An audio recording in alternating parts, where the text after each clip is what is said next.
বাংলাদেশের ভিতরে এখনো ভারতীয় কিছু রাজাকার এবং মোদির কিছু বীজ আছে এবং সেই মোদির বীজদের জন্য এই ভিডিওটা।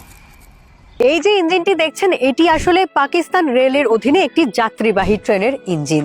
সেই ট্রেনটি 1971 সালে ইন্দো পাক যুদ্ধের সময় চলে আসে ভারতীয় ভূখণ্ডে। তখন থেকেই এই ইঞ্জিনটি রাখা রয়েছে ভারতে। কোথায় জানেন? তো দেখেন, চিন্তা করেন যে রেলের ইঞ্জিন পর্যন্ত তারা 1971 সালে চুরি করে নিয়ে গেছে। মানে এই ইতিহাস কি আমাদেরকে আসলেই কখনো পড়ানো হয়েছে?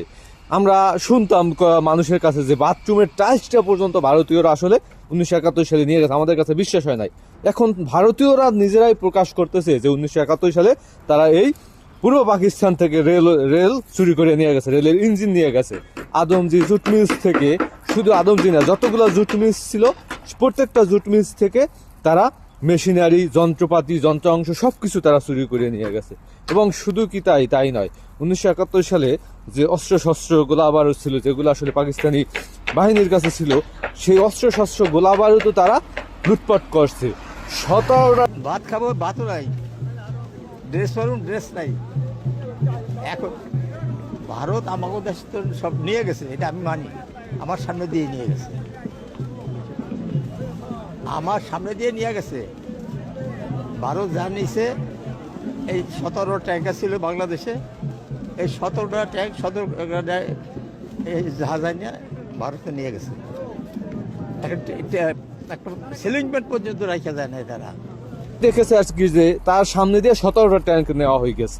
তো এরকমের কত শত ট্যাঙ্ক 1971 সালে তারা চুরি করে নিয়ে গেছে তার কোনো হিসাব নাই। জেনারেল নিয়াজির যে একটা মার্সিডিজ গাড়ি ছিল, সেই গাড়িটা পর্যন্ত এখন সেই ভারতীয় মিউজিয়ামে।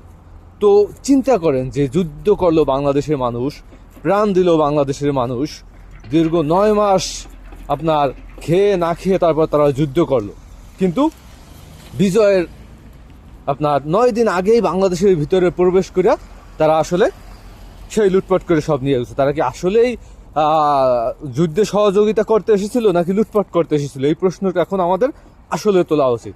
কারণ তারা জানতো যে আসলে এই মুক্তিবাহিনীর কাছে ভারতীয় বাহিনী টিকতে পারবে না, যে কারণে তারা আগে বাগে এসে তাদের উদ্দেশ্যই ছিল লুটপাট করা, অস্ত্রশস্ত্র গোলাবারুদ নিয়ে যাওয়া। এই জন্যই আসলে তারা বাংলাদেশের ভিতরে প্রবেশ করছিল। এখন আমাদেরকে আসলে এই বয়ান প্রতিষ্ঠিত করতে হবে, এই সত্য মানুষের কাছে উন্মোচিত করতে হবে। 1971 সালে ভারতীয় বাহিনী বাংলাদেশকে কোনো সাহায্য সহযোগিতা করে নাই, বরংস 1971 সালে ভারতীয় বাহিনী বাংলাদেশ থেকে যে $2 বিলিয়ন অস্ত্রশস্ত্র লুটপাট করে নিয়ে গেছে, সেই অস্ত্রশস্ত্রের হিসাব, সেই অস্ত্রশস্ত্র উদ্ধার করা, সেই ইঞ্জিনের বগি এবং নিয়াজির মার্সিডিজ এবং যে ট্যাঙ্কগুলো নিয়ে গিয়েছে, সেগুলো আসলে আমরা ফেরত চাই।